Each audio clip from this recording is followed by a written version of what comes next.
Hi friends, welcome back to my channel tech with Prem in Kannada.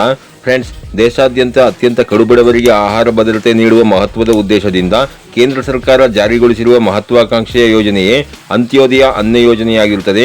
ಇದೀಗ ಅಂತ್ಯೋದಯ ಅನ್ನ ಯೋಜನೆಯಲ್ಲಿ ಸರ್ಕಾರ ಪ್ರಮುಖ ಬದಲಾವಣೆ ತರಲು ಮುಂದಾಗಿದ್ದು, ಅಂತಂದ್ರೆ ಈ ಒಂದು ಬದಲಾವಣೆಯಿಂದ ಯಾರೆಲ್ಲ ಅಂತ್ಯೋದಯ ರೇಷನ್ ಕಾರ್ಡ್ ಅನ್ನ ಇಟ್ಕೊಂಡಿದ್ದೀರಿ ಅಂತವ್ರು ನೀವು ಏನು ರೇಷನ್ ಅಂಗಡಿಯಿಂದ ರೇಷನ್ ಅನ್ನ ಪಡ್ಕೊಂತೀರಿ ಅಂತಂದ್ರೆ ನೀವೇನು ಅಕ್ಕಿಯನ್ನ ಪಡ್ಕೊಂತೀರಿ, ಆ ಅಕ್ಕಿಯ ಪ್ರಮಾಣ ಕಡಿಮೆಯಾಗುವಂತಹ ಸಾಧ್ಯತೆ ಇದ್ದು, ಈ ಒಂದು ಮಾಹಿತಿಯ ಬಗೆಗಿನ ಸಂಪೂರ್ಣವಾದ ಮಾಹಿತಿಯನ್ನು ನಾನು ಈ ವಿಡಿಯೋದಲ್ಲಿ ನಿಮಗೆ ತಿಳಿಸ್ಕೊಡ್ತೇನೆ.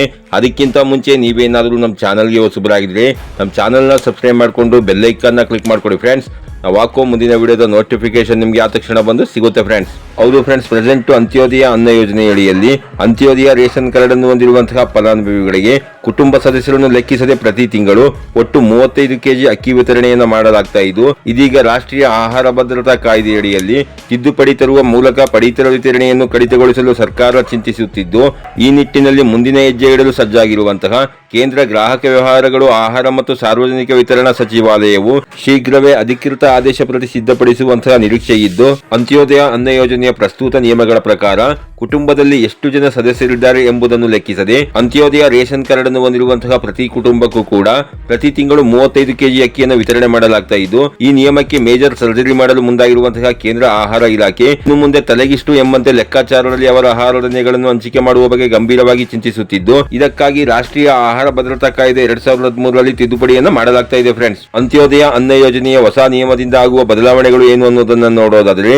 ಅಂತ್ಯೋದಯ ಅನ್ನ ಯೋಜನೆಯ ಅಡಿಯಲ್ಲಿ ಕೇಂದ್ರ ಆಹಾರ ಇಲಾಖೆ ತರಲು ಹೊರಟಿರುವ ಹೊಸ ನಿಯಮಗಳ ಪ್ರಕಾರ ಅಂತ್ಯೋದಯ ಪಡಿತರ ಕಾರ್ಡ್ ಹೊಂದಿರುವವರಿಗೆ ಪ್ರತಿ ತಿಂಗಳು ವಿತರಿಸಲಾಗುವಂತಹ ಪಡಿತರ ಹಂಚಿಕೆ ಸಂಪೂರ್ಣ ಲೆಕ್ಕಾಚಾರವೇ ಬದಲಾಗಲಿದ್ದು, ಹೊಸ ನಿಯಮಗಳ ಪ್ರಕಾರ ಅಂತ್ಯೋದಯ ಅನ್ನ ಯೋಜನೆಯ ಕಾರ್ಡ್ ಹೊಂದಿರುವ ಕುಟುಂಬದಲ್ಲಿ ಪ್ರತಿ ಸದಸ್ಯರಿಗೆ 7 ಕೆಜಿ ಆಹಾರ ಧಾನ್ಯವನ್ನು ವಿತರಿಸಲು ನಿರ್ಧರಿಸಲಾಗುತ್ತಿದ್ದು, ಇದರನ್ವಯ ಒಬ್ಬ ಸದಸ್ಯರಿರುವಂತಹ ಕುಟುಂಬಕ್ಕೆ 7 ಕೆಜಿ ಆಹಾರ ಧಾನ್ಯ ಅಂತಂದ್ರೆ 7 ಕೆಜಿ ಅಕ್ಕಿ, ಇಬ್ಬರು ಸದಸ್ಯರಿರುವಂತಹ ಕುಟುಂಬಕ್ಕೆ 14 ಕೆಜಿ ಅಕ್ಕಿ, 3 ಸದಸ್ಯರಿರುವಂತಹ ಕುಟುಂಬಕ್ಕೆ 21 ಕೆಜಿ ಅಕ್ಕಿ, 4 ಸದಸ್ಯರಿರುವಂತಹ ಕುಟುಂಬಕ್ಕೆ 28 ಕೆಜಿ ಅಕ್ಕಿಯನ್ನು ನೀಡಲಾಗ್ತಾ ಇದ್ದು, 5 ಮಂದಿ ಅಥವಾ ಅದಕ್ಕಿಂತ ಹೆಚ್ಚಿನ ಸದಸ್ಯರನ್ನು ಹೊಂದಿರುವಂತಹ ಅಂತಂದ್ರೆ 5ಕ್ಕಿಂತ ಹೆಚ್ಚು ಸದಸ್ಯರು ಎಷ್ಟಾರು ಇರಬಹುದು, ಅಂತಂದ್ರೆ 5 ಆಗಿರ್ಬೋದು, 6 ಆಗಿರ್ಬೋದು, 7 ಆಗಿರ್ಬೋದು, 8 ಆಗಿರ್ಬೋದು, 9 ಆಗಿರ್ಬೋದು, 10 ಆಗಿರ್ಬೋದು, ಎಷ್ಟೇ ಸದಸ್ಯರಿದ್ದರೂ ಸಹ ಗರಿಷ್ಠ 35 ಕೆಜಿ ಅಕ್ಕಿಯನ್ನು ವಿತರಣೆ ಮಾಡಲು ಚಿಂತನೆಯನ್ನು ನಡೆಸಲಾಗ್ತಿದೆ ಫ್ರೆಂಡ್ಸ್. ಸದ್ಯಕ್ಕೆ ಕೇಂದ್ರ ಆಹಾರ ಸಚಿವಾಲಯವು ಈ ಪ್ರಸ್ತಾಪಿತ ರಾಷ್ಟ್ರೀಯ ಆಹಾರ ಭದ್ರತಾ ತಿದ್ದುಪಡಿ ಮಸೂದೆ 2026ಕ್ಕೆ ಸಂಬಂಧಿಸಿದಂತೆ